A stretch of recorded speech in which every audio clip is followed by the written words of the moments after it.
Alrighty, so let's just get straight into this with just the nightmare that it kind of was.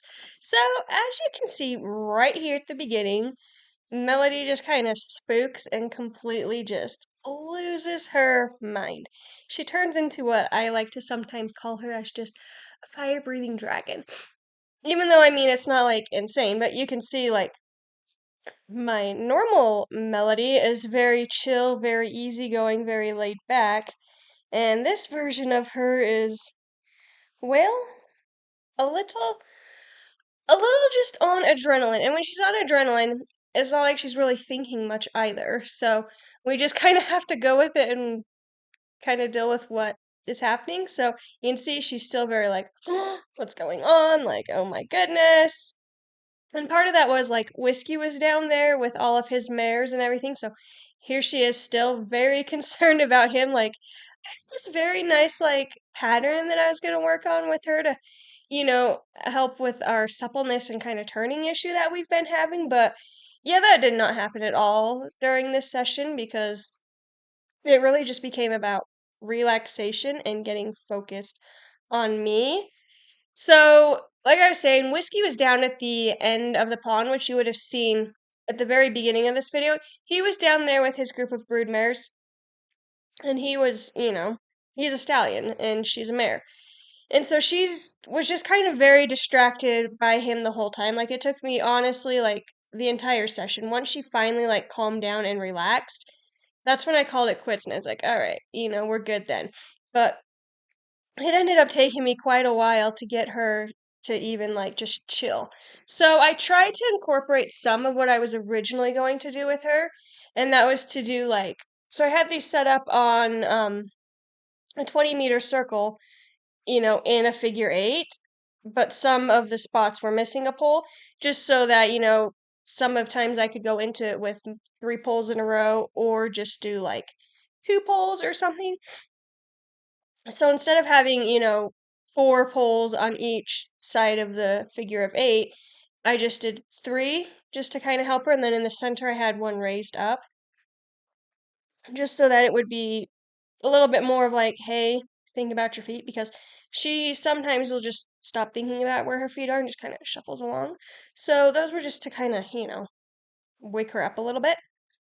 So, we have moments throughout this session where you see, like, she looks nice. Like, right there, she looks nice, but the tension when I'm riding her through it isn't nice and it isn't relaxing. I mean, if I didn't kind of keep her in check and try to get her mind, like, focused on me, she would have just gone to the end of like, she wouldn't have, like, bucked or anything like that, but, complete kind of just, like, bolting can happen sometimes when she gets like that. So I just wanted to kind of get her focused on me. I mean, you can see like that ain't no portion of a circle on that line there. That's like a curve with a straight line. I mean, it's very like very just not pretty. It just wasn't that great. So here she stops. I was just like, you know what? Let's just take a moment here. If she wants to stop, great. We'll go with it and accept it, because I want her to calm down and to blow out. And it did. It took the entire session for her to finally hit that. So I do a lot of changing directions with her, of going one direction, then going the other direction. And, I vary between trot and walk with it. Um, I had planned to do some stuff with her on the canter with this, but where she was so hyped up on adrenaline and wasn't listening to me, like, I wasn't going to get into an argument and fighting with her about it. It just wouldn't have been worth it. It just would have been a nightmare and a hassle for everyone and it wouldn't have been great at all. Like right here she looks really nice. Like she was rounding and pushing up and that's why I say we have like moments. So I was going to right there. I was going to take her and go over the pole and you can see her all of a sudden like she was just going around not thinking too much about her feet and then all of a sudden she was like, "Whoa."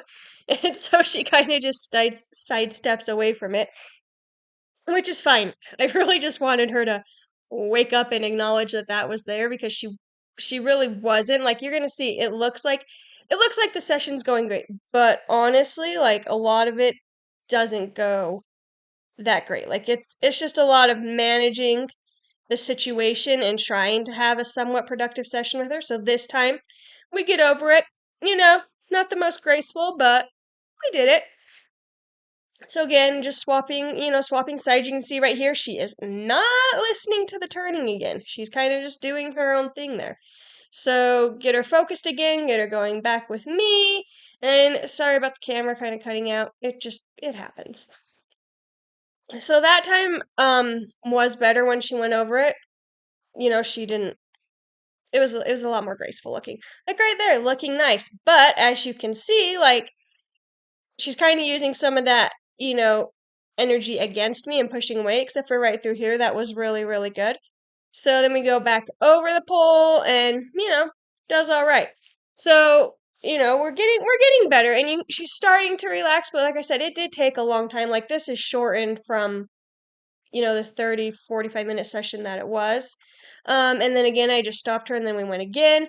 So I was also going to do, besides like doing like, you'll see right here, I was going to go around, come hit this jump in the middle and then go to the other side and just kind of repeat that multiple times. I was going to, that was like an original plan, but she wasn't listening. So after I kind of got her thinking a little bit more towards the end of the session, I just wanted to like abandon anything with the poles and just get her moving. Like really just kind of burning off a little bit more of that adrenaline because movement really is one of the best things to get rid of adrenaline. However, it is probably one of the things that I struggle with the most because I would rather, like contain it all and just be like, "Oh, no, no, don't go. Let's just contain it and calm and be, quiet and everything." But getting her going and moving around right here like I do, I just ask her, let's trot. And we're gonna trot, as forward as I can get you to go. And this is probably I should have done this to start with. I am somewhat sometimes a bit of a timid rider, so, I try to avoid anything that might potentially go wrong. But so when I started doing this with her is when I noticed like we made the biggest change. And after I got the change with her, it's like I said earlier. Once I got the change with her to where she was relaxed and focused and calm and listening to me, that's when I was like, you know what? That's enough. That's where it's good. So you can see here, she's starting to like loosen up. Like she's still got her head kind of up and not really giving to the bit or anything, but working on it. It is a work in progress. We have little moments of greatness where she looks really good, and then we have moments where it's not great. So right there, lovely, absolutely phenomenal looking, like really, really pretty. That turn right there was just really nice. So I do this to just kind of end our session for the day. I just did this on both sides, and it was probably like a good 5 minutes each direction. So I mean, it was just a lot of just forward momentum, burn that adrenaline off, get her thinking, get her calm, get her focused on me. So once I felt like she was relaxed and she blew out, which is a huge sign of relaxation. Then I just turned her around and we just kind of walked a little bit just to kind of, cool down, catch our breath, so that she, could be ready to be put away. And then, after that, then I was like, well, you're going much better. So, yeah, we just picked it back up here again for the trot. And again, like you can see, she's looking good. So I was like, we're there. We're there. Right there, like lovely, looking nice. So I was like, you know what? Perfect. Let's end it.